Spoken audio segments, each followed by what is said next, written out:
irmãos, eu saúdo a todos com a paz do Senhor Jesus. Amém. Amados, podem tomar os vossos assentos, muito obrigado. Nós estamos, durante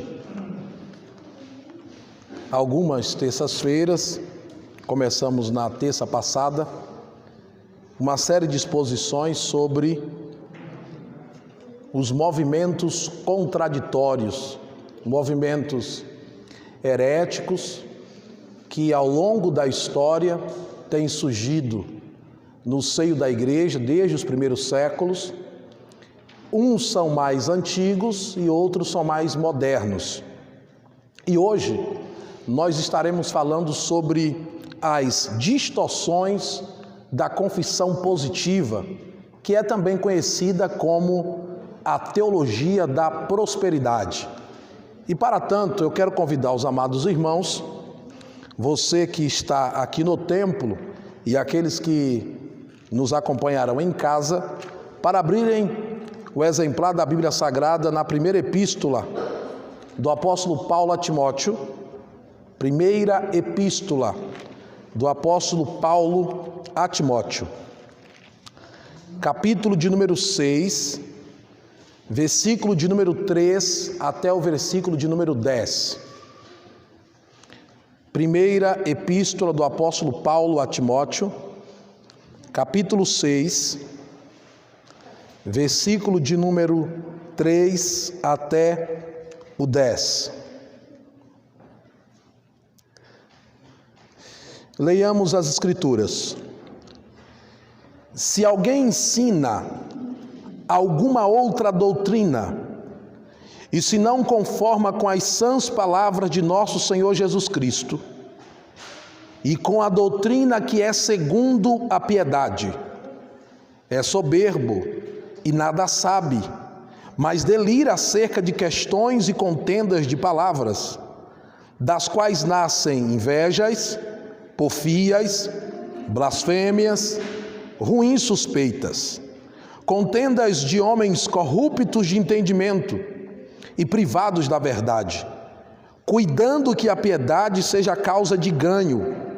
Aparta-te dos tais, mas é grande ganho a piedade com contentamento, porque nada trouxemos para este mundo, e manifesto é que nada podemos levar dele. Tendo, porém, sustento e com que nos cobrirmos, estejamos com isso contentes. Mas os que querem ser ricos caem lá em tentação, em laço e em muitas concupiscências loucas e nocivas, que submergem os homens na perdição e ruína. Porque o amor ao dinheiro é a raiz de toda espécie de males, e nessa cobiça alguns se desviaram da fé e se traspassaram a si mesmos com muitas dores. Meus amados irmãos, na semana passada nós fizemos aqui uma exposição falando sobre o que é uma heresia, as origens das heresias, e vimos também os males que as heresias têm causado na história da igreja, e aprendemos como combater as heresias, que só podem serem combatidas com uma boa exposição bíblica, uma boa apresentação do texto, das Escrituras, convencendo os contradizentes dos seus erros doutrinários, teológicos, e tudo isso, claro, com muito respeito, com muito amor. Nós não estamos aqui na intenção de dizer que as pessoas que cometem tais erros teológicos não têm esperança. Há esperança para eles se eles se voltarem para as Escrituras, para o ensino verdadeiro das Escrituras. No tema de hoje nós iremos abordar as principais distorções deste movimento conhecido como confissão positiva. Nós vamos ver a história desse movimento, vamos ver os principais profetas deste movimento e o que esse movimento pensa sobre Deus, sobre Jesus Cristo, e também o pensamento desse movimento a respeito da riqueza e da saúde. A primeira pergunta que nós devemos fazer é: o que é confissão positiva?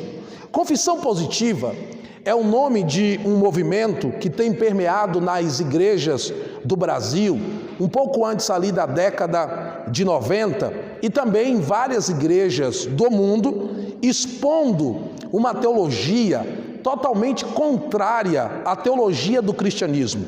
A confissão positiva carrega consigo um problema gravíssimo. E qual é este problema? É que eles apresentam um Deus, com letra D minúscula, totalmente alheio ao Deus que as Escrituras nos mostram. Um Deus que é muito divergente daquele que nós aprendemos com os dogmas centrais da nossa fé. A confissão positiva, ela trouxe o antropocentrismo. Em outras palavras, antropos em grego homem, o homem é o centro deste movimento. O homem é o centro desta teologia. Para nós entendermos com mais amplitude este movimento, é necessário nós analisarmos as origens, o começo deste movimento. O movimento confissão positiva, que age principalmente nas igrejas pentecostais, tem sua origem no ocultismo e não no pentecostalismo. Apesar de agir no nosso meio, a origem dele não é no pentecostalismo, e sim no ocultismo. Sua origem remonta a Phineas Parkins Kimball, que nasceu em 1806 e morreu em 1866. Este Phineas Kimball era um curandeiro e hipnotizador, e ele negava a existência da matéria, do sofrimento, do pecado, da enfermidade. Esse homem, ele é o fundador do novo pensamento. Ele tornou-se conhecido como o guru da ciência da mente. Suas ideias influenciaram uma senhora americana chamada Mary Baker Eddy. Mary Baker Eddy, que em 1879 fundou uma igreja conhecida como Ciência Cristã. O grande ensinamento, tanto de Phineas Kimball e de Mary Baker Eddy, é que o ser humano cristão, o pensamento da confissão positiva, não pode sofrer, e que se ele sofrer, sem dúvida alguma, a origem desse sofrimento são alguns fatores que eu vou apresentar para os amados irmãos já já. Vejamos o que a Bíblia diz a respeito do sofrimento do cristão. A igreja, desde o seu início, desde as suas origens, sempre enfrentou sofrimentos. Na história da igreja nós tivemos as 10 grandes perseguições tal em que cristãos eram mortos, decapitados, crucificados, queimados no fogo, lançado no venátio, que era aquele cerimonial festivo que acontecia no Coliseu, quando feras eram soltas, e então os cristãos eram lançados, estraçalhados, despedaçados por aquelas feras. A igreja sempre enfrentou perseguições, a igreja sempre viveu, sempre passou por grandes perseguições. Um cristão verdadeiro, um cristão fiel, não está isento de sofrer. E o pensamento tanto de Phineas Kimball e de Mary Baker Eddy é que o cristão não pode sofrer, é que o cristão não sofre. Vejamos o que a Bíblia diz a esse respeito. Por favor, leia para mim, João, vamos começar lendo a Bíblia, todos participando. João capítulo 16 e o versículo 33. Um outro irmão vai ler Atos capítulo 14 e o versículo 22.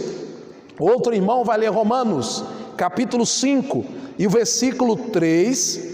E um outro irmão vai ler primeira epístola do apóstolo Paulo aos Tessalonicenses, capítulo 3 e o versículo 3. Vamos à primeira leitura. Quem encontrou João 16, 33? Leia para nós, por favor. Tenho-vos dito isso, para que em mim tenhais paz. No mundo tereis aflições, mas tende bom ânimo, eu venci o mundo. Muito bem, essas são palavras de quem? Palavras do nosso Senhor e Salvador Jesus Cristo. Tenho-vos dito isso, para que em mim tenhais paz, mas no mundo tereis aflições. A palavra grega tríplices. No mundo vocês terão sofrimentos. Tem de bom ânimo, eu venci o mundo. Aí tem alguns que acrescentam ao texto a expressão, e vós também vencereis. Essa expressão não está no texto. O texto diz apenas que nós teremos aflições, passaremos por aflições. Jesus diz, eu venci. Mas é claro que se você está em Cristo, se você está na pessoa de Cristo, está fundamentado em Cristo, se você está nessa rocha que é Cristo, você também vencerá as aflições dessa vida. Próxima leitura, Atos 14, 22. Quem pode ler para nós? Confirmando o ânimo dos discípulos, exortando-os a permanecer na fé, pois que por muitas tribulações nos importa entrar no reino de Deus. Por muitas tribulações, não é uma vida sem tribulações, não é uma vida sem sofrimento. O cristão não pode ter essa ideia que ele não vai sofrer. O cristão, eu fico imaginando como que estão agora os cristãos que defendem esse posicionamento num momento como este que nós estamos enfrentando. Quais são as respostas que tais líderes, ensinadores estão dando agora para os seguidores, para aqueles que fazem parte das suas instituições, que agora estão sofrendo, cristãos morrendo por essa pandemia, famílias inteiras padecendo, e agora como responder? Mas o cristão fiel, verdadeiro, ele já está ciente, no mundo eu terei aflições, eu vou passar por tribulações, mas depois eu ganharei o reino de Deus. Isso aqui fundamenta a nossa fé. Vamos ao próximo texto, Romanos capítulo 5, versículo 3, veja o que o apóstolo Paulo diz. Você que está em casa, acompanhe conosco também. Romanos capítulo 5, versículo 3. E não somente isso, mas também nos gloriamos nas tribulações, sabendo que a tribulação produz a paciência. Nos gloriamos nas tribulações. Parece um paradoxo. Como você vai ficar feliz sendo testado, provado, atribulado? Mas o cristão fiel, em meio às tribulações, ele tem o cuidado do seu Senhor. Mas essa ideia de Mary Beckett, essa ideia de Phineas Kimball, de que o ser humano, o cristão, não sofre, é uma ideia errônea, que contraria os princípios das Escrituras. Vamos ao próximo texto, 1 Tessalonicenses 3 e 3.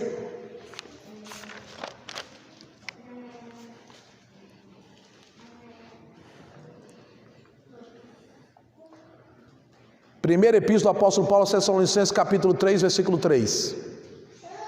Vindo, porém, agora Timóteo, de vós para nós, e trazendo-nos boas novas da vossa fé, e o amor de como sempre tendes boa lembrança de nós, desejando muito ver-nos, nós, como nós também a vós. Capítulo 3, e o versículo 3 da primeira epístola de Paulo aos Tessalonicenses, diz assim: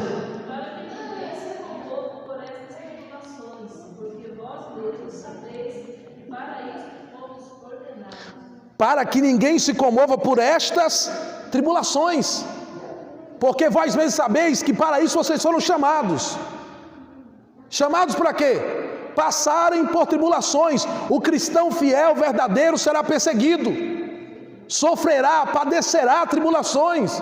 Ele não está isento disso. O cristão fiel, o cristão verdadeiro, ele não vai estar levando a vida cristã como se fosse um passeio por um dos parques aqui, um passeio por um dos parques da cidade, uma viagem para um lugar belo do nosso país ou fora do país. A vida cristã não é isso. A vida cristã tem sim momentos de dores, de angústias e de sofrimento. Agora, para que nós precisamos dizer às pessoas que tudo vai dar certo na vida delas, que nada dará errado, que eles sempre vencerão, que eles conquistarão tudo, se não é isso que as Escrituras nos ensinam? As Escrituras nos ensinam o sofrimento, mas pós o sofrimento, quando você suporta esse sofrimento, você terá um gozo eterno na glória com o nosso Cristo, com o nosso Senhor. Essa é a nossa maior esperança. Quem é o pai da confissão positiva? Próxima pergunta. O pai da confissão positiva é conhecido como Ezekiel William Kenyon, mais conhecido como William Kenyon. O William Kenyon, ele se destacou nas décadas de 30 e 40, e ele foi influenciado pela ciência da mente, pela ciência cristã, pela metafísica e pelo pensamento que estava naquela época, era o chamado novo pensamento. Ele é conhecido como o pai da confissão positiva, que por sua vez, esse movimento chamado confissão positiva, identifica-se muito com essa teologia da prosperidade que é pregada e difundida, principalmente aqui no Brasil e em outros países emergentes. Qual é a ideia difundida por William Kenyon, difundida pelo movimento da confissão positiva a respeito de Deus e do homem? Olha que coisa, olha que absurdo. Na confissão positiva, ou na teologia da prosperidade, Deus é reduzido à categoria de homem, e o homem é elevado à categoria de Deus. Deus, no pensamento deles, se torna um homem, e quem manda, quem decide é Deus. Vocês, por exemplo, já tiveram contato na televisão um dia, passando ali pelos canais da TV, procurando ali um desses canais de pregações, coloquei lá um camarada pregando. Ele estava indo ali, bem, estava explicando, tentando explicar um texto. Aí daqui a pouco ele pegou a Bíblia e disse assim: mas ó, tem um detalhe, se Deus não fizer, você tem que colocar ele na parede. Se Deus não fizer, você tem que dizer para ele que ele é obrigado a fazer, e se ele não fizer, eu vou rasgar a minha Bíblia. Eu falei: já rasgou a Bíblia. Eu vou rasgar a minha Bíblia, mas que Deus vai fazer, vai. Isso é confissão positiva. Esse é o pensamento deles. Eles têm a ideia de que eles mandam em Deus.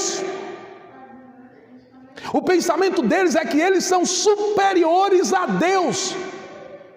Um dia desse, um herege, um absurdo, disse assim, que ele era tão justo quanto Deus. Que absurdo! Que absurdo! A pessoa dizer que é tão... Isso está difundido na internet, na televisão. E nós amamos essas pessoas, por isso que queremos ensinar a ortodoxia, a palavra verdadeira, a palavra bíblica, para que a tempo elas se arrependam, se voltem ao evangelho verdadeiro. O evangelho não é o homem no centro, é Cristo no centro, é Cristo glorificado, é Cristo exaltado. Que o homem desapareça e que Cristo apareça entre nós. Eles afirmam que você precisa ter a fé de Deus para falar e as coisas acontecerem, como se fosse uma palavra mágica. Eles ensinam que a fé, essa fé que é a fé de Deus, foi a fé que Deus usou para criar o universo. Eles afirmam que Deus usou a fé para criar o universo, e que você tem que ter essa fé. Que heresia! Que heresia! Deus não precisa de fé. Deus diz: haja e acontece. Deus fala e tudo lhe obedece, porque todo o poder está em sua soberania, em sua onipotência, em sua onisciência, em sua onipresença. Deus não precisa de fé. Quem tem que ter fé sou eu. Hebreus capítulo 11, versículo 1 diz: ora, a fé é o firme fundamento das coisas que se esperam e a prova das coisas que se não veem. Versículo 6: e é necessário que todo aquele que se aproxima de Deus creia que Ele existe, porque sem fé é impossível agradar a Deus. Eu que tenho que ter fé em Deus, mas Deus não precisa de fé para nada, porque Ele tem todas as coisas sob o poder da sua palavra. Ele é soberano. Esse movimento é um ataque frontal com a soberania de Deus. Eles querem ensinar para as pessoas que elas podem reivindicar a Deus o que elas querem que Deus tem que fazer. Que pensamento errôneo é este? Que pregação capciosa, antibíblica e herege. E vocês já viram isso, possivelmente, você que me acompanha aqui em casa, já viram muitos desses tentando ensinar as pessoas que elas podem coagir Deus a fazer o que elas querem. Vamos dar uma recapitulada em quem é Deus apresentado nas Escrituras para os pregadores, para os ensinadores da teologia da prosperidade e da confissão positiva. Primeiro, leiamos Salmo 62 e o verso 11. Me ajudem, participem aí. Salmo 62, verso 11. Depois, Salmo 139, versos 3 e 4. E o Salmo 139, versos 7 a 10. Vamos ver o primeiro atributo incomunicável, imanente de Deus. A onipotência, atributo incomunicável, aquele que pertence somente a Deus. Onipotência, o único que pode dizer eu tenho todo o poder, só Deus. Salmo 62, verso 11, quem encontrou pode ler. Uma coisa disse Deus, duas vezes a ouvi, que o poder pertence a Deus. O poder pertence a Deus. O poder não pertence ao homem. Aqui é Deus quem manda e nós obedecemos. Aqui Deus reina e nós somos servos. Aqui Deus é o superior que está acima. Esse é o Evangelho. Ele é soberano, ele é onipotente, omnis e potência. Ele tem todo o poder. Todo o poder. Todo o poder pertence ao Senhor nosso Deus. Vamos ver a onisciência desse Deus. Como que você vai mandar em um Deus desse? O Deus da confissão positiva é um Deus com a letra D minúscula, e um Deus serviçal, um Deus que é mandado, um Deus que pode ser carregado, que pode estar preso na concepção religiosa, tanto dos pregadores da confissão positiva, quanto daqueles que o seguem, porque eles aprendem e vão para casa e querem fazer o mesmo durante a semana, durante o mês, e quando não acontece, eles dizem, Deus vai ter que fazer.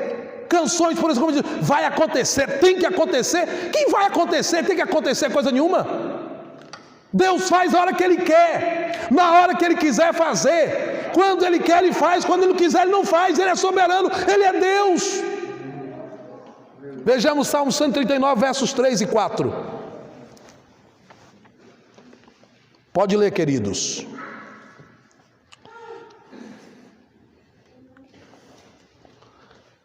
Salmo 139, versos 3 e 4. Cercas o meu andar e o meu deitar, e conheces todos os meus caminhos.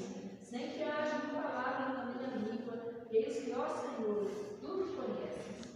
Sem que haja uma palavra na minha língua, tudo conheces. Onisciência. Antes de você pensar, antes de você existir, Ele já sabia de tudo. Os homens foram pegos de surpresa. A pandemia pegou a humanidade de surpresa. E a notícia nas entrevistas é: nós não estávamos preparados, nós não estávamos preparados. Você acha que o Deus soberano não sabia de tudo isso? Ele é soberano, Ele é onisciente, Ele conhece todas as coisas. E Ele diz para nós o quê? Aquietai-vos e sabeis que eu sou Deus. Eu sou Deus, fiquem tranquilos, eu estou no controle de tudo, tenho conhecimento de tudo.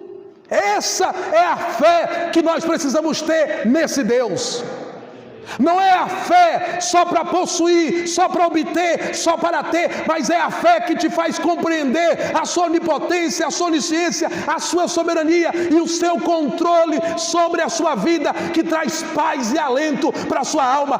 Esta é a fé que preenche o vazio da inexistência humana. Vejamos a onipresença de Deus, Salmo 139, verso 7 ao 10. Para onde irei do teu espírito, ou para onde fugirei da tua face? Se subir ao céu, tu aí estás. Se fizer do céu a minha cama, eis que tu ali estás também. Se tomar as asas da alva, se habitar nas extremidades do mar, até ali a tua mão me guiará e a tua destra me susterá. Ele está em todo o lugar. Ele conhece tudo, Ele pode tudo, conhece tudo e nada escapa dos seus olhos. A sua presença envolve todo o globo terráqueo. Esse é o Deus que nós pregamos. Esse é o Deus que nós cremos. Esse é o Deus que nós acreditamos. Mas o Deus da confissão positiva não. O Deus da confissão positiva é um Deus mandado. O Deus da confissão positiva é um Deus que Ele é carregado. É um Deus que tem que fazer, que tem que atender a demanda daquele grupo. as exigências daquele grupo. Esse é o Deus que está sendo pregado nas televisões, em boa parte de canais da internet, apresentado em mídias eletrônicas, televisivas, escritas. Esse é o Deus que está sendo apresentado. E muita gente está comprando esse Deus. E aí no Brasil você tem igreja para tudo. Se você quiser resolver os problemas da sua saúde, tem a igreja que cuida só disso. E o Deus de lá tem que ser obrigado a fazer isso. Se você quiser resolver os problemas financeiros, tem a igreja que só cuida disso. E o Deus de lá é obrigado a fazer isso. Cada grupo tem o seu Deus.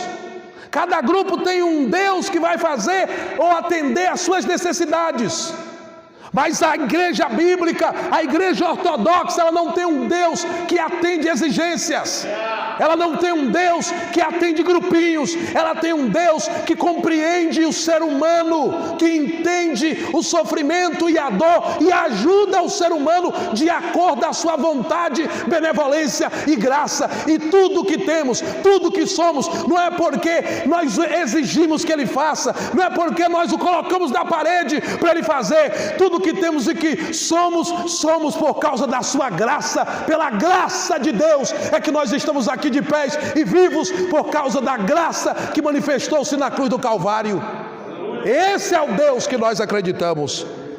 Aleluias. Na confissão positiva é tudo ao inverso. O soberano é o homem e Deus fica sujeito à vontade humana. Vamos ver o homem, ainda mais um pouco da natureza humana, o homem dentro da confissão positiva. Segundo a teologia da confissão positiva, o homem é a duplicação de Deus. No entendimento desses teólogos, quando Deus criou Adão, Deus fez uma cópia exata dele. Olha que heresia. Eles dizem que o homem é tão Deus quanto Deus.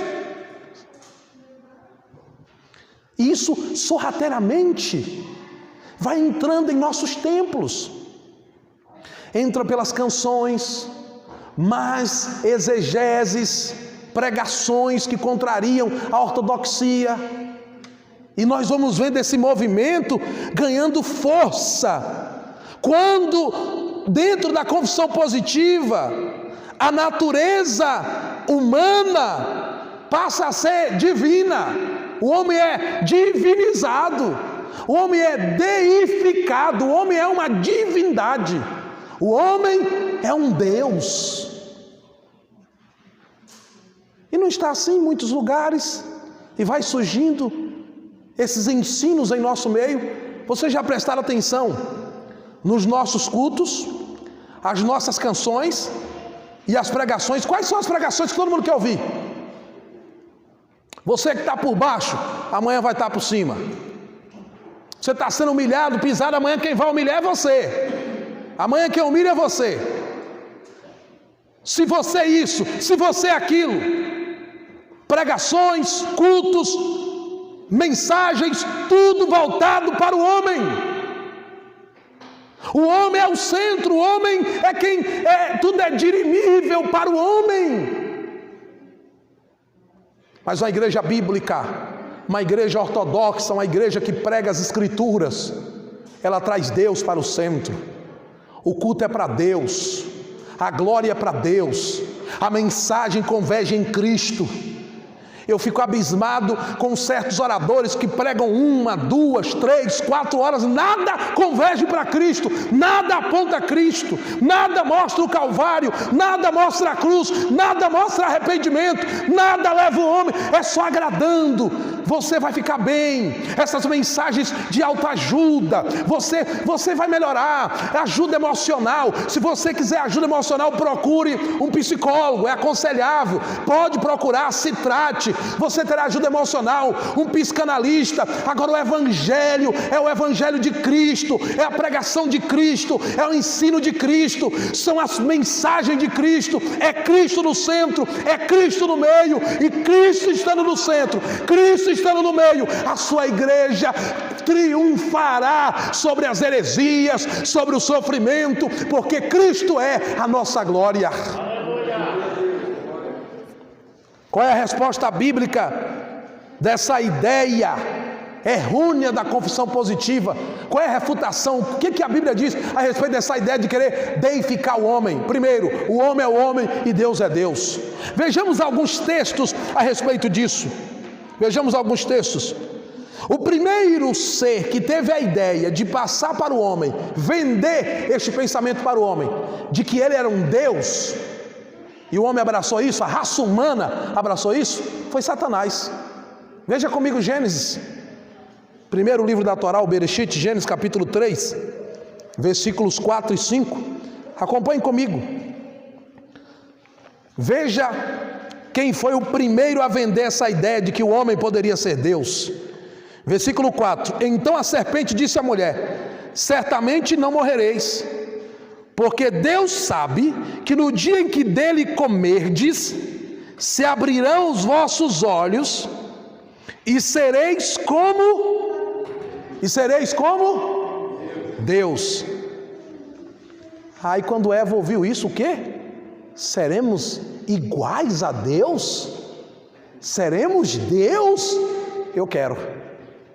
Foi o primeiro ser que vendeu essa ideia de o homem ser Deus, o homem pensar ser Deus. Mas vejamos o que a Bíblia diz. São coisas díspares que não se misturam, naturezas que não podem ser associadas. A natureza divina é uma, a natureza humana é outra. Veja Números capítulo 23, versículo 19. O irmão vai ler vai ler Números 23, 19. O outro irmão vai ler Oséias capítulo 11 e o versículo 9. Deus não é o homem. Veja aí o que diz Números 23, 19. Deus não é homem, para que minta, nem filho de homem, para que se arrependa. Porventura diria ele e não o faria, ou falaria e não o confirmaria? Deus não é o homem. O homem é o homem, Deus é Deus. O homem é criatura, Deus é criador. O homem é servo, Deus é Senhor. O homem é pequeno, Deus é grande. O homem nada sabe, Deus sabe tudo. O homem é incapaz, Deus é capaz. O homem não tem soberania, Deus é soberano. Deus é Deus e o homem é o homem. Veja Oséias 11, 9. Quem encontrou Oséias 11, 9? Não executarei o furor da minha ira, não voltarei para destruir Efraim, porque eu sou Deus e não homem, o santo no meio de ti. Eu não entrarei na cidade. Porque eu sou Deus e não homem. Mas a confissão positiva diz para o homem: você é Deus e Deus é homem. Vocês estão vendo que inversão? Que heresia, que contraditório, que fere totalmente o ensino geral das Escrituras. Vejamos alguns textos agora falando sobre o homem não é Deus. Primeiro nós vimos os textos que mostram que Deus não é o homem. Agora veja, o homem não é Deus. Isaías capítulo 31, versículo 3. Isaías 31 e o versículo 3. Isaías 31, versículo 3. E Ezequiel capítulo 28, versículo 2 e o 9. Um irmão vai ler Isaías 31 e 3, o outro lê Ezequiel capítulo 28, versículos 2 e 9. Porque os egípcios são homens e não deuses. Porque os egípcios são homens e não Deus. Deus é quem está falando. O homem é o homem, eu sou eu. Confia em mim, acredita em mim. O homem é o homem, falível, eu sou infalível. É Deus quem está deixando claro. Não misture essa ideia de que vocês são deuses e que vocês podem mandar em mim. Não misture essa ideia que vocês me dominam, que vocês me controlam. Não aceite isso. Eu sou Deus, vocês são vocês. O homem é o homem. Agora, como que a pessoa compra e vende uma ideia dessa? Compra e vende um ensino desse? Sigamos, Ezequiel 28, versículos 2 e 9.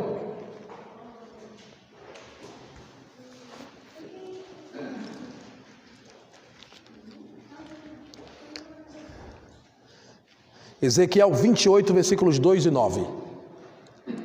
Filho do homem, diz ao príncipe de Tiro, assim diz o Senhor Jeová, visto como se eleva o teu coração, dizes, eu sou Deus, e sobre a cadeira de Deus me assento no meio dos mares.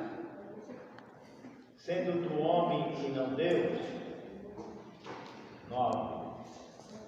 Dirás ainda diante daquele que te matar, eu sou Deus, mas tu és homem, e não Deus na mão do que te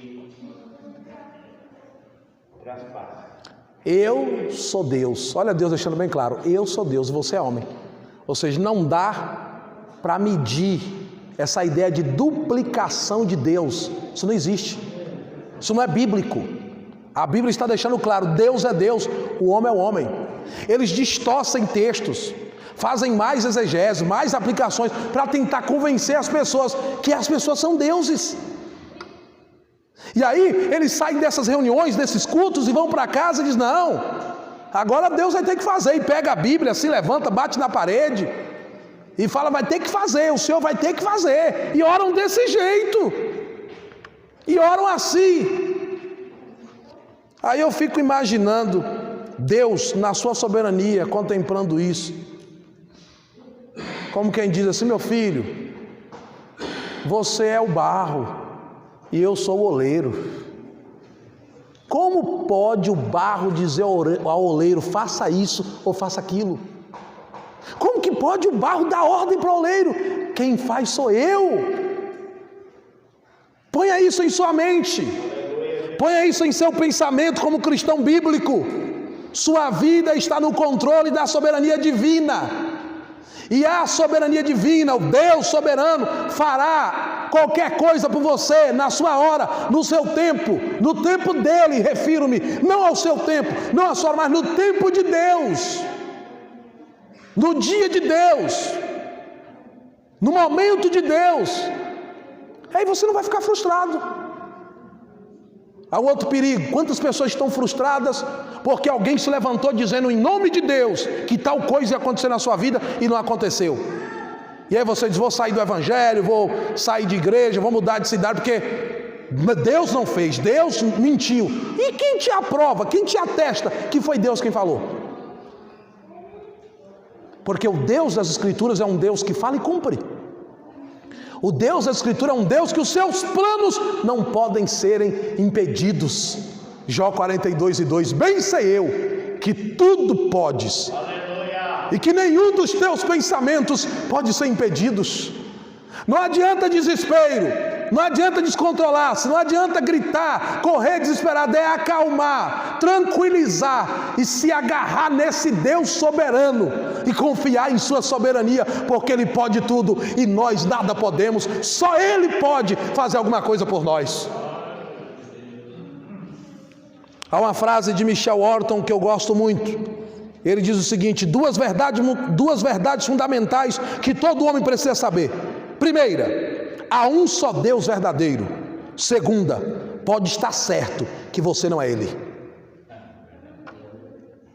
Que frase! Duas verdades que todo homem precisa saber. Primeira, há um só Deus verdadeiro. Só tem um Deus fiel e verdadeiro, o nosso Deus, o Deus das Escrituras. E a segunda verdade, você não é esse Deus. Mas a confissão positiva ensina para os seus seguidores que eles são deuses. Qual é a visão da confissão positiva a respeito da pessoa de Jesus Cristo? Os seguidores da confissão positiva, eles têm uma visão gnóstica a respeito de Cristo. O gnosticismo, uma heresia que surgiu no primeiro século da igreja, era uma mistura de filosofia grega, dualismo persa, bom e mal, com a mistura de elementos do cerimonialismo judaico, guarda de dias, meses, e uma mistura de várias outras religiões, culto babilônico. E os gnósticos ensinavam que Deus era um ser inacessível e que de Deus havia emanado 30 espíritos angélicos chamados de aeons, e que um desses espíritos angélicos chamado de Deus demiurgo, uma espécie de um Deus menor, teria criado o mundo e suas criaturas imperfeitas.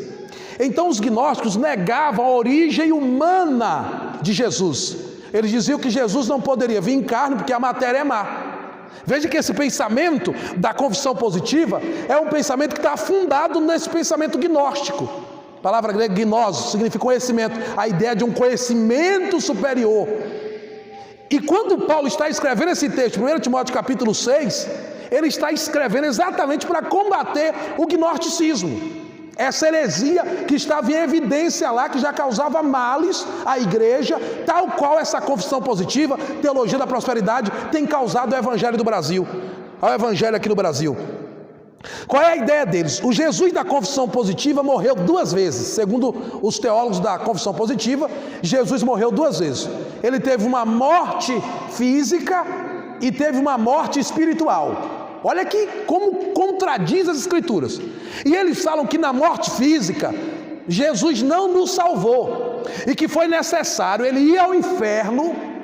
Um ensino totalmente contraditório. Foi necessário ele ir ao inferno, padecer na mão do diabo, para então nós sermos salvos.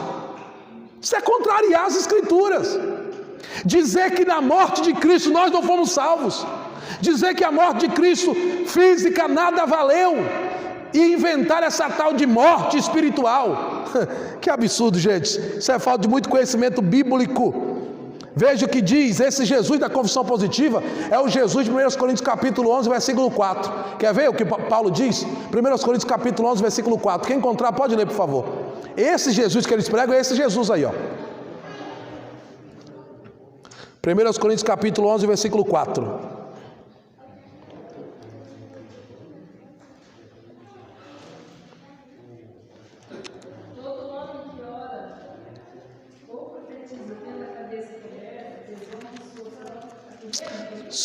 Segunda Coríntios capítulo 11, versículo 4.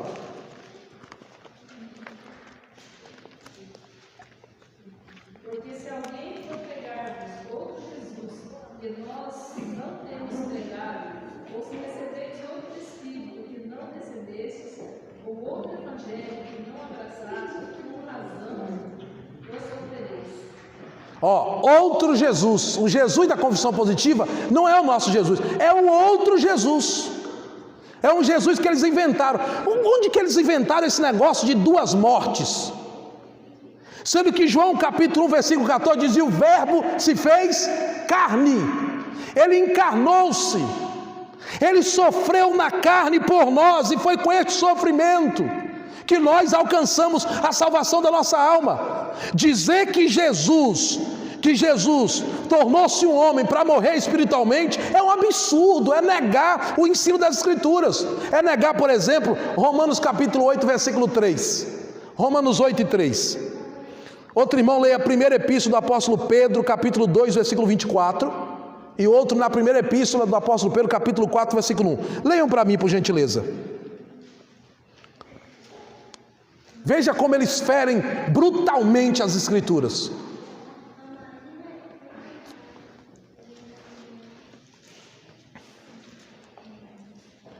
Romanos 8, versículo 3. Porquanto o que era impossível à lei, visto como estava enferma pela carne, Deus enviando o seu Filho em semelhança da carne de pecado, pelo pecado condenou o pecado na carne. Jesus veio em espírito ou em carne? Carne. Está aí, está claro. Vamos ao próximo texto. 1 de Pedro capítulo 2, versículo 24.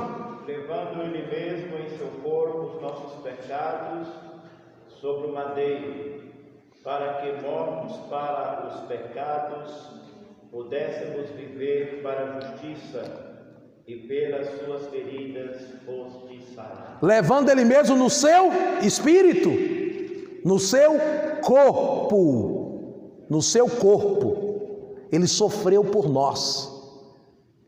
É Isaías 53, ficou desfigurado, foi taxado como indigno, cordeiro morto.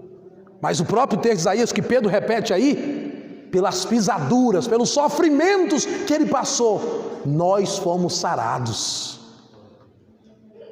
Vejamos 1 de Pedro capítulo 4, versículo 1. Veja o que Pedro diz ainda.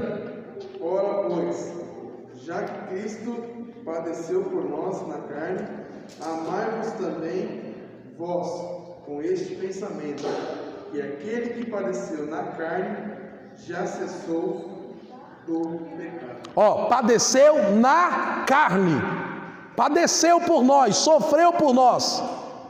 Agora eles inventaram esse negócio de duas mortes, de que primeiro ele morreu fisicamente e que depois o diabo fez ele sofrer. Quem já viu perdedor fazer? O diabo pode fazer o que com Cristo, sendo que a cruz foi a derrota do inferno, foi a derrota de Satanás. E há alguns que pregam que quando Jesus estava na cruz, que o diabo estava no inferno fazendo festa, que pegou atabaque e que cantou. Isso contraria o ensino das Escrituras. Contraria, porque veja o que diz Colossenses capítulo 2, versículo 13 até o 16. Colossenses capítulo 2, versículo 13 ao 16. Foi na cruz que nós conquistamos a nossa salvação. Foi na cruz que Cristo nos salvou. Lembramos do glorioso hino da nossa harpa cristã. Foi na cruz, onde um dia eu vi os meus pecados castigados em Jesus. Foi ali pela fé que os meus olhos abri e agora me alegra em sua luz. Foi na cruz que nós alcançamos a redenção da nossa alma. Aleluia. Colossenses 2, do 13 ao 16. Veja o que diz o apóstolo Paulo.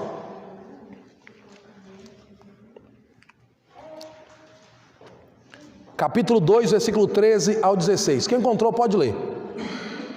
Enquanto vós estáveis mortos nos pecados e na incircuncisão da vossa carne, vos vivificou juntamente com ele, perdoando-vos todas as ofensas, havendo riscado a cédula que era contra nós nas suas ordenanças, a qual de alguma maneira nos era contrária, e atirou no meio de nós, cravando-a na cruz, e despojando os principados e potestades, os expôs publicamente, e deles triunfou em si mesmo.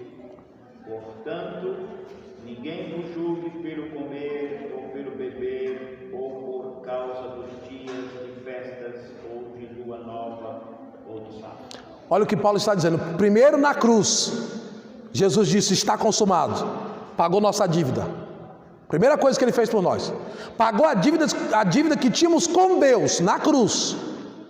Depois disso, ele expôs publicamente os principados, potestades, todos os seres espirituais que lhe eram foram expostos, como quem diz assim. Essa palavra aqui dá a ideia de um rei que vence uma guerra e diante dos seus inimigos declara a sua vitória. Foi isso que Cristo fez. Agora, como que ele podia estar sendo nas mãos, como que ele poderia estar nas mãos do diabo, sofrendo para que nós herdássemos a salvação ou conquistássemos a salvação? Isso contraria o ensino das Escrituras. O diabo, como disse Martinho Lutero, o grande reformador, o diabo é um cachorro na coleira de Deus. O nosso Deus é soberano. O diabo está no controle de Deus, todas as coisas estão no controle de Deus. E a cruz foi a derrota do poder da lei do pecado, foi a derrota do poder de Satanás sobre o homem, porque Cristo garantiu no Calvário a nossa vitória, a nossa liberdade em Cristo. Aleluia, glória a Deus. Vamos concluir. Vamos ao ponto principal, para nós concluirmos o ensino de hoje, da teologia da confissão positiva: riqueza e saúde. São duas áreas que eles abrangem e que trabalham muito bem na mente das pessoas: a riqueza e a saúde. Primeiro pensamento deles em relação à saúde. Como os pregadores, os pais da confissão positiva negam a matéria, negam o pecado, negam doenças, então eles passam a ensinar aos seus seguidores, aqueles que lhes procuram, que quando a pessoa está doente, ou é porque ela pecou, ou falta de fé, ou é demônio. Essa é a pregação deles. Adoeceu, o diabo está na tua vida, você cometeu algum pecado, você não tem fé. E eles passam a ensinar às pessoas que prosperidade, dinheiro e saúde são a marca de um cristão verdadeiro. Esse é o pensamento deles. Então, se você é um cristão pobre, você não é um cristão verdadeiro. Se você está doente, você não é um cristão verdadeiro. Se você está passando por alguma coisa de dor, você não é um cristão verdadeiro. Vejamos o que a Bíblia diz a esse respeito. É verdade, queridos, que a doença entrou no mundo por causa do pecado? É uma verdade. Romanos capítulo 5, versículo 12, Paulo diz que assim como por um homem entrou a morte, pelo outro homem, quando ele vai falar dos dois Adão, o primeiro Adão, o Adão que Deus criou no Éden, o Adão, o nosso pai, o pai da raça humana, esse Adão pecou e através desse pecado entrou a morte, entrou doenças, vários outros problemas para a humanidade. Mas ele fala do segundo Adão, que é Cristo, o Cristo que nos libertou do poder do pecado. É óbvio que isso é bíblico, dizer que as doenças entraram no mundo e que é uma consequência do pecado, até aí tudo bem. Agora, o que não se pode é afirmar que todos os enfermos estão na prática do pecado ou que não têm fé. Isso aí é contrariar o ensino das Escrituras. João capítulo 9, versículo 1 a 3, Jesus está passando em um determinado local com os discípulos e tem um homem cego de nascença. E os discípulos falam: Senhor, quem pecou para que este nascesse assim? Foi ele? Foi os pais dele? Jesus falou: nem o pai, nem ele. Isso aconteceu para a glória de Deus. Então nem toda doença tem origem no pecado. Agora vejamos o que as Escrituras ensinam sobre a origem da doença. Há pessoas, por exemplo, que ficaram enfermas na Bíblia porque desobedeceram a Deus. É o caso de Números capítulo 12, versículo 10, Miriam, por desobediência, ficou leprosa. É o caso do rei Uzias, segundo Crônicas capítulo 26, versículo 19 ao 23. Herodes Agripa, Atos capítulo 12, versículo 21 ao 23. Homens que desobedeceram a Deus, que desafiaram a Deus e que enfermaram na hora pelo poder soberano de Deus. Mas por outro lado, as Escrituras também nos falam de cristãos fiéis, cristãos verdadeiros que ficaram doentes e que sofriam com enfermidades. Vejamos, leia para mim por favor 1 Timóteo capítulo 5, versículo 23. 2 Timóteo capítulo 4, versículo 20. E Filipenses capítulo 2, versículo 26 e 27. Um irmão, por favor. 1 Timóteo capítulo 5, versículo 23. Outro irmão, 2 Timóteo capítulo 4, versículo 20. Outro irmão, Filipenses capítulo 2, versículo 26 e 27. Não bebas mais água só, mas usa de um pouco de vinho por causa do teu estômago e das tuas frequentes enfermidades. Paulo falando para Timóteo: cuide da sua saúde. Timóteo tinha problemas no estômago e tinha frequentes enfermidades. Um santo homem de Deus, um cristão fiel, pode sim adoecer. Um cristão fiel pode sim passar a enfrentar enfermidades terríveis e às vezes ser morto por esta enfermidade. E isso não quer dizer que ele não era fiel, isso não quer dizer que ele estava em pecado. Sigamos, próximo texto, 2 Timóteo 4 e 20. Veja que Paulo fala sobre Trófimo.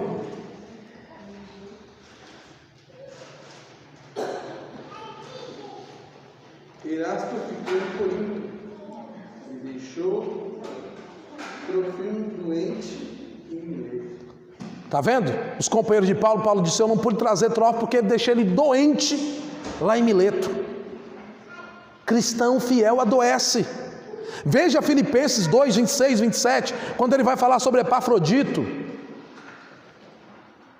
Veja o sofrimento deste homem. Porquanto tinha muitas saudades de vós, pois estava muito angustiado de que tivesses ouvido que ele estivera doente.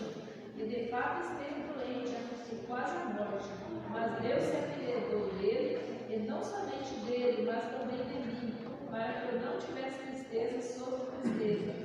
Por isso vos enviei mais depressa, para que vendo-o outra vez, vos regozijeis, e eu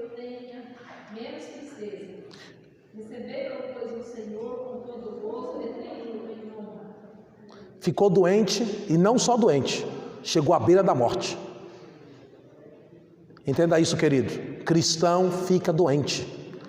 Fiel, cristão de oração, ortodoxo, bíblico, fiel em tudo, fica doente.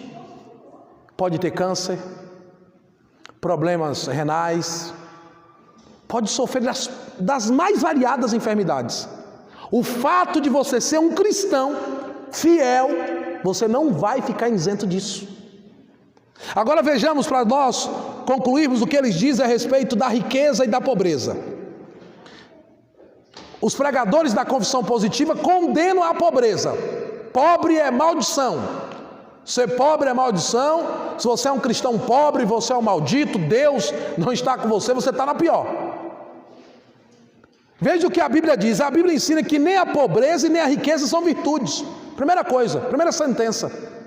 Ser rico não é virtude, ser pobre também não é virtude. A palavra de Deus, aliás, em momento algum, queridos, também trata a pobreza com desdém, como se fosse uma coisa insignificante. Lucas capítulo 12, versículo 15, Jesus disse que a riqueza do homem não está nos bens que ele possui. Jesus nunca pregou riquezas. Aliás, quem pregou riqueza foi o diabo. Mateus capítulo 4, ele apresenta os reinos e a glória do mundo e tenta convencer Jesus por conta daquelas riquezas. Mas Jesus mesmo nunca pregou riqueza. Jesus pregou o seguinte: se alguém quiser vir após mim, negue-se a si mesmo, tome a sua cruz e siga-me. Foi este o evangelho de Jesus. Mas não é evangelho que você vem, você vai ficar rico, você vai ser empresário, você vai conquistar. Se Deus quiser fazer isso, Ele pode fazer? Pode, mas esse não é o objetivo do evangelho. Pastor, o senhor está pregando miséria? Não. O senhor está fazendo apologia à pobreza e à riqueza? Não. Eu só estou dizendo que o centro do evangelho não é isso. O centro do evangelho é Cristo, é a salvação da nossa alma. Provérbios capítulo 30, versículo 8 e 9, Agur faz uma oração, e eu vi um pregador da prosperidade chamando Agur, desculpem a expressão, ele disse que Agur era besta, porque Agur orou assim: não me dê a riqueza para que eu não me desvie de ti, e nem me dê a pobreza para que eu não murmure de ti, mas me dá o meu pão acostumado. Aí ele disse: que cara besta. Ele poderia dizer: me dá riqueza, me dá riqueza. Você não pode seguir essa oração, falando para um povo, você não pode seguir essa oração. Mas o homem sábio, veja, o centro desse homem era Deus. O medo dele não era ficar pobre, o medo dele era perder a presença de Deus. O medo dele era ficar longe de Deus, porque pode acabar tudo na nossa vida, mas não pode faltar a graciosa presença do Espírito Santo em nós. É isso que faz a diferença. Como explicar? Você vê às vezes pessoas que moram em mansões, que possuem milhões, mas tomam 3, 4, 5 remédios para dormir. Tem que primeiro conversar com o psicólogo, com o psiquiatra para dormir. Aí você encontra um cristão em sofrimento, às vezes morando em um casebre, num sofrimento terrível, mas sorrindo, alegre, deita, dorme, descansa. Por quê? Porque ele tem a graciosa presença de Deus que lhe faz sobrepujar o sofrimento. Tiago capítulo 4, versículo 3, a Bíblia diz que aqueles que adquirem as riquezas para gastar, ou que pedem a Deus riquezas, mas a intenção é gastar em deleites, é gastar em prazeres, esses não recebem. Qual é o propósito de alguém que possui riquezas? Ser generoso, ajudar os pobres, repartir. Mas o que nós vemos? Nós vemos a avareza. E quando a avareza toma conta do coração do homem, quando o homem passa mal o dinheiro passa a ser o seu senhor. É o dinheiro que manda nele, ele vive pelo dinheiro, ele respira o dinheiro, ele quer o dinheiro, mata pelo dinheiro, porque o dinheiro se torna o seu senhor. 1 Timóteo capítulo 6, versículo 10, o apóstolo Paulo diz: o amor ao dinheiro é a raiz de toda espécie de males. Foi o texto que lemos: e nessa cobiça alguns se desviaram na fé, querendo ficar rico. Pessoas que estão praticamente distantes do evangelho e da igreja por causa da riqueza. Eu quero ficar rico, eu quero ser rico. A minha meta é ficar rico. A minha meta é ser rico. Mas a meta do cristão verdadeiro, a meta do cristão espiritual, a meta do cristão bíblico é o céu, é a glória.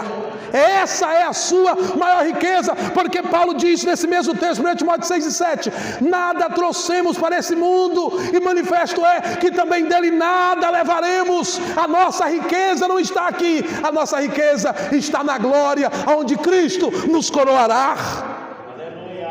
Filipenses capítulo 3, versículo 19, veja o que o apóstolo Paulo fala a esse respeito. Filipenses capítulo 3 e o versículo de número 19, diz o apóstolo Paulo: cujo fim é a perdição, cujo Deus é o ventre, cuja glória é para a confusão deles, que só pensam nas coisas terrenas. Onde está o teu pensamento? Colossenses 3, 1 e 2 diz: pensai nas coisas que são de cima, não pensem só nas coisas terrenas, não fiquem ansiosos só pelas coisas terrenas, descanse, Deus sabe o que nós precisamos, Deus nos dará aquilo que precisamos, no seu tempo, na sua hora, mas não podemos viver angustiados, agoniados por isso. Que diferença faz um momento como esse agora para um bilionário e um pobre, se ambos estão presos, sem poderem solucionar o problema? A economia não resolveu o problema da pandemia, a política não está resolvendo o problema da pandemia, a ciência está aí brigando, amanhã dá certo a vacina. China, Inglaterra, grandes potências, todos ainda procurando solução. Dinheiro agora não pode fazer nada, e o Deus soberano continua sentado lá em cima dizendo: eu estou no controle de tudo, eu sou Deus, eu sou o Senhor.